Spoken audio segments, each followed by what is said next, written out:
Listen, it's quite simple. Press the free like button if you think that Bobby the Brain Heenan is the greatest manager in fake pro wrestling history. I think second on that list is Paul Heyman. But listen, Paul Heyman is not as great as Bobby was. Bobby was one-on-one.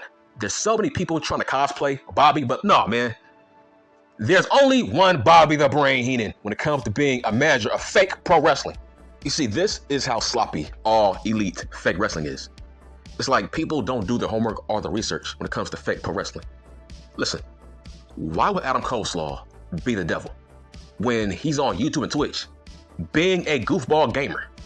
It's like, yeah, let's please make that make sense, right? Yeah, let's give Adam Coleslaw a gothic devil gimmick, even though he's on Twitch and YouTube as a gamer being a goofball, right? Yeah, let's please make that make sense.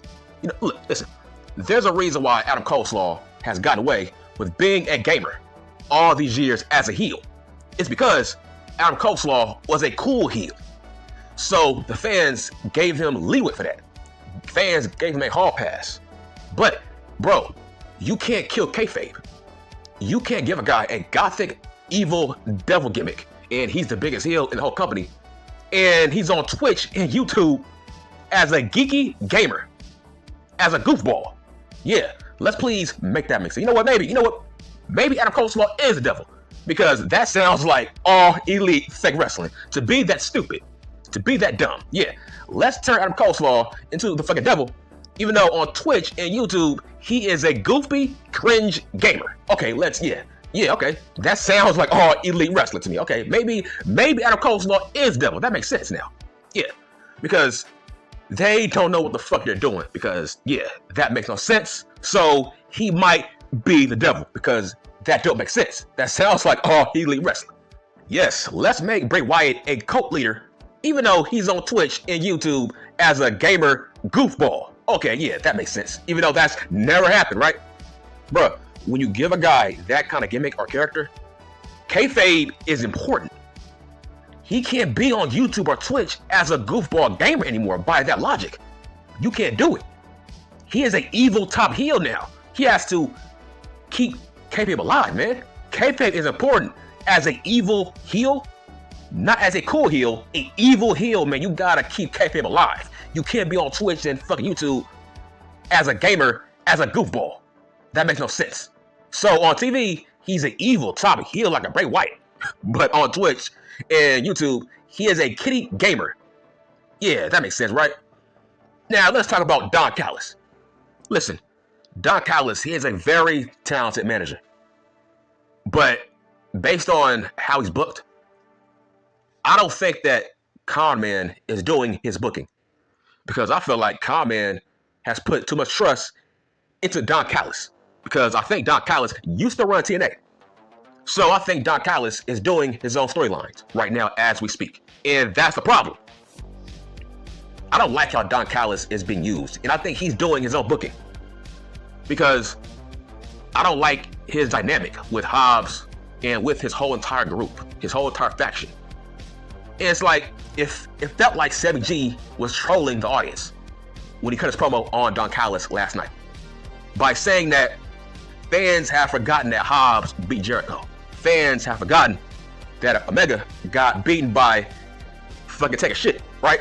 He got beaten by that guy, right? I think his name is what? I think his name is fucking Take a Shita? Something like that? Yeah. Omega got beaten by him, but they have not capitalized on those big wins. So I'm like, hold on, like, bro, who is to blame for that? Like, are you trolling? I'm like, obviously, Conman is the one to blame for that. Like, imagine Omega getting beaten by a young up-and-comer, but you don't take advantage of that.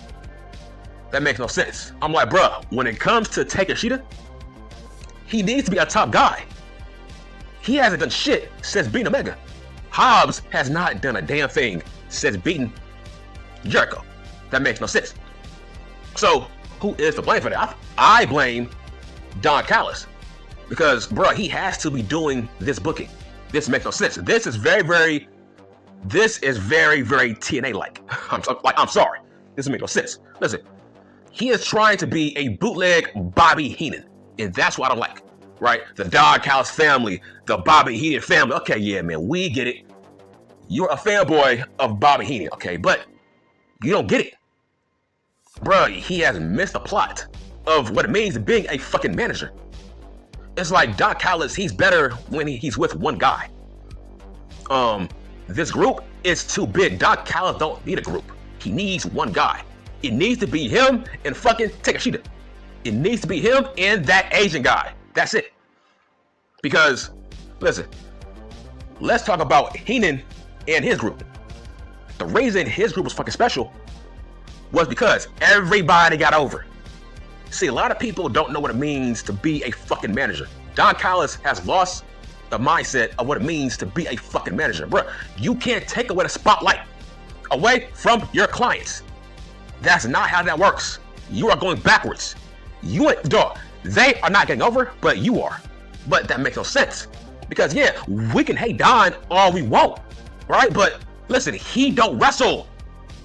That's my point. Dude, you don't fucking wrestle. You can't get too much heat. See, this is, look, let me tell you a fun fact about Rick Rude. Rick Rude did not want Heenan as his manager. Let me repeat. Rick Rude never wanted Bobby Heenan as his manager. That's what Bobby said, not me. That's what Bobby said. He never wanted a fucking manager. You know why? Because Rick Rude felt like Heenan would take his heat away. And that does make sense. Listen, as a manager, yes, if you can't talk as a wrestler, yeah, it is good to have a manager, but you can't let that manager take away all of your fucking heat. That means you are going backwards. It's like, so it does make sense for a guy to have a manager when he can't speak English. Okay, that does make sense. But if you can speak some kind of English, right, then, bro, you got to talk too. You can't let your manager do all the talking. See, listen, I never talk bad about Paul Heyman and Roman Reigns as a duo. They work. Listen, Paul, that guy is a great manager. You know why? Because he uplifts his talents. He uplifts his clients. He don't take away the spotlight. He makes sure he puts over Brock Lesnar. He makes sure he puts over Roman Reigns. He makes sure that. He makes sure CM Junk got put over. He made sure all those three guys got elevated. He did not take away their spotlights, right? When it comes to Don Callis, man, he is taking away all the fucking spotlight. Where it's like, man, what are you doing for Hobbs? Nothing. Bro, Hobbs hasn't cut a promo in like 2 months. That's crazy. That's what I mean, bro. You are going backwards. And it's like, when Don talks, he don't put over nobody besides himself. It's like, why don't you tell us why Hobbs has a bright future? Why don't you tell us why that Asian guy is the fucking next big thing? Tell us. Stop putting yourself over. That's what Sammy G was talking about. So I'm like, dude, this whole Don Callis family bullshit, it just makes no sense. Nobody has gotten over. He don't know what it means to be a fucking manager. See, when he was with Omega, okay, that was a great duo. You see, Don Callis, he's great with just one guy, just like with him and Omega. But listen, when it comes to the 1980s, Vince McMahon always wanted his heels to have a manager, all except Bad News Brown. But at the end of the day, Rick Rude, listen, there's a reason why Rick Rude has so much heat, because he kept Bobby in line. He like, look, man, do not take away my fucking heat. Okay, let me do my own thing, right? Don, he's doing the fucking opposite, bruh. Bruh, you ain't no wrestler. So there's no enjoyment of seeing you get your ass kicked if you are a manager, because that's on a rare occasion. So that's why you gotta put over your client, so we can want to see him get his ass kicked. Dude, if anything, he is turning Hobbs and that Asian guy into faces. Dog, that's not a good thing. You are going backwards. It feels like Hobbs is a henchman. It feels like that Asian guy is a henchman. It feels like Kyle Fletcher is a henchman. And like I said, that's not good. Listen, when it comes to factions, every faction, there's rules, right? Where they are made to put over one guy. Just like with Evolution with Triple H. Who else? Like with the Hurt Business, Bobby Lashley. Like with the Wyatt family, Bray Wyatt. Just like with Imperium, Gunther. Every faction is made to put over one guy. Nobody is getting over. All three guys in that group feel like henchmen. Nothing more. Nobody stands out as the next big thing. That's why I feel like Don Callis is a failure as a manager. Now, I don't know if this is on purpose, right? Where Don, he is trying to get all the heat. I don't know if that's on purpose or this where it's like they don't know what the fuck they're doing. Because, bruh, the manager is not supposed to be more hated than his clients. Because, bruh, that means you gotta bounce that heat off of your clients. Because they're the ones that gotta take the bumps and they gotta have the matches. Listen, being a manager is very, very delicate. It's like, yes, you gotta put over yourself, but not more than your client. Because then, like I said, you are going backwards. Nobody gets over. It shouldn't get to a point where we want to see you get your ass kicked more than your guy that you are fucking representing. No, man, that makes no sense. So, I see Don Callis and the Don Callis family, bruh, it's not working. I'm seeing guys going backwards. It's like, if that Asian guy beat Omega, he should be facing Max for the world title, right? Hobbs should be facing Orange Cassidy for his title. But no, I don't know who is their Bobby Lashley. I don't know who is their Triple H. I don't know who is their Rick Rude, right? I don't know who is their Gunther. I don't know who is their Manny Rose, right? Every guy in that faction feels like they're on the same level. So yeah, that means you are a failure as a manager. That's what gets me pissed off. See, Paul Heyman is fucking great.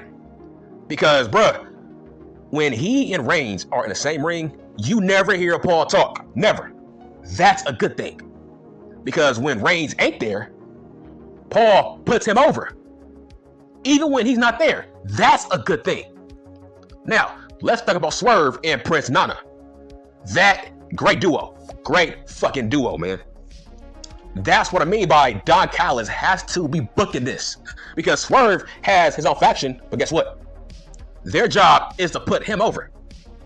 Prince Nana's job is to put over Swerve, and it has worked. So that's what I mean. That's why I'm blaming Don Callis. This is his fault. Like I said, every faction has had that one guy where he is the star attraction. He is the one who gets over. Like Swerve and Prince Nana. I'm not seeing anything with Don Callis and his group. Those guys are jobbers right now. I'm sorry. Dude, when it comes to Prince Nana, I rarely hear him talk. It's always Swerve. Swerve is doing all the talking. That's a great thing, right? Have Nana say some small little comments, but make sure Swerve is the star attraction in those promos. I don't want to see Powerhouse Hobbs making faces, not saying a word. Because it's like, bruh, even in Team Taz, Hobbs did more talking in Team Taz. Starks did a lot of talking in Team Taz. See, that was a good faction where a lot of guys got some shine, got some spotlight. Don Callis is taking all the fucking spotlight, and it's not helping nobody. It's not helping him, and it's not helping Hobbs and that Asian guy. For example, Bobby Lashley and MVP. That was a great duo because MVP did not do all the talking for Bobby Lashley. That's a great thing, right? Because at the end of the day, Lashley has to wrestle. You gotta get the audience to care about Bobby's matches. Now it's like, bro, nobody cares about Hobbs' matches. Nobody cares about matches from that Asian guy because the Don Callis ain't doing shit for him. Like for example, Paul Heyman and Brock Lesnar. Yes, Brock didn't talk, but Paul Heyman always put over Brock Lesnar as a fucking monster killer. That's your job. If your client don't talk, that means, bruh, you gotta make sure he looks like $1 million. You gotta talk him up. Don't talk up yourself. Fuck. That's why Don Callis is a failure as a manager, man. Listen, if Don Callis was in the WWF right now as we speak, he wouldn't be booked the way he's booked right now. Because look at Von Wagner and Robert Stone. Robert Stone does not do all the talking. It's like 50-50. So we have a connection with Von Wagner as a person. Okay, we know where his head's at. Because hell, Rob talks, but also Von Wagner talks as well. That's how it should be. That's how they book a manager. It's like, yeah, you will not do all the talking, just some of it, but not all of it, right? We have to have a connection with the guy you are representing. That's how that shit works. Like Paul Heyman, CM Junk, fucking Ryback, Paul Heyman, fucking new name, fucking Dutch Mantel and fucking Jack Swagger. You gotta talk as well as a wrestler. You can't have your manager do all the talking unless you don't speak English. Okay, then yeah, that makes sense. But if you can speak English, you gotta do some talking. You can't have your manager just take all the heat because that's going to bury you. That's why Rick Rude did not want Heenan to do too much, to take away his heat. That's how being a manager works. Do not take away the whole spotlight away from your client, because that means your duo will fail. You see, let's talk about Jade Cargill and her managers. See, this is why I blame Don Callis for his own booking. Because when Conman was booking Jade Cargill was doing all of her talking. Even though she had managers, she still did all the talking. So that's why I blame Don Callis. I think he is one that's writing these shit storylines for his group, because this makes no sense. Because Swerve and Prince Nana, Swerve does all the talking. With Team Taz, Starks was doing all the talking. So I don't get it. Is this on purpose, or Don Callis does not know what the fuck he's doing? For example, bro, there's tons of examples, man. Let's talk about the Harlem Heat and Sherry. Yes, Sherry was their manager, but obviously Booker T was doing all the talking, him and Stevie Ray. So that's my point that I'm trying to make. People think having a manager means you don't talk. You let him or her do all the talking. Nah, bro, that's not how that works. Even though Alberto Del Rio had his own manager, he was still doing his own talking. So you can't just sit back and just cruise. I would say your job as a manager, your job is you are a babysitter and you are there for guidance until your client is ready enough to talk on his own later on. But you ain't permanent. It's like, bro, you gotta allow them to grow as talkers. You are not their end all be all. That's not how that works. Nobody's there forever. Look at Brock and Paul Heyman. Brock no longer has Paul Heyman, right? Eventually, you gotta move on. Now Brock does his own talking now, right? That's my fucking point. Now Bobby Lashley does his own talking. He don't need MVP. That was not permanent. That was temporary until Bobby was ready to talk on his own. Now it's like, fuck, Bobby Lashley, of all people, does not need a manager, right? He was there to train Bobby, to get him ready to be out on his own. That's what being a manager is all about. You are not the end-all be-all. You are just there as a babysitter and a bridge to get them better at talking. I think Don Callis was better off just being him and that Asian guy. That Asian guy needs Don Callis, but I don't think Hobbs needs Callis. Look, man, Hobbs can talk. I don't know what the fuck you're watching. I watch Hobbs. Hobbs can talk. So I'm like, that's why I was surprised that he was paired up with Don Callis. I'm like, bro, Hobbs can talk. It's just that Asian guy can talk, so that makes sense to have him with Don Callis, but not Hobbs. Hobbs don't need Don Callis. So this is a weird pairing.